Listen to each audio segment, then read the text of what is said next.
Game விளையாடலாமா? நீங்கள் முன்னாடி 2 கை கோத்துக்கிறவங்க விவசாயிங்க, ஓகேவா? இவங்கெல்லாம் யாரு? இவங்கெல்லாம் எலிங்க, ஓகேவா? இவங்க அதுக்குள்ளே வருவாங்க. டீச்சர் விசில் அடிக்கும்போது நீங்கள் எலி பிடிக்கணும், ஓகேவா? ஸ்டார்ட் பண்ணலாமா?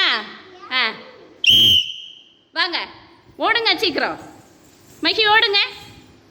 ஓடுங்க ஓடுங்க, வெரி குட், ஓடுங்க, சூப்பர். ஓடுங்க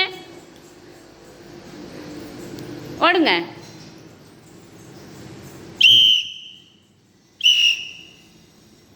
வெரி குட். தன்வி தான் எலி. தன்வியை பிடிச்சிட்டிங்களா? மறுபடியும் ஓடுங்க, மறுபடியும் ஓடுங்க, மறுபடியும் ஓடுங்க. பிடிங்க, வா வருஷா, ஓடியாங்க ஓடியாங்க. தன்வி பிடிச்சிட்டாங்க, அவுட், ஓகேவா? வாங்க வா வருஷா, வாங்க போங்க. ஓடுங்க ஓடுங்க ஓடுங்க சீக்கிரம்.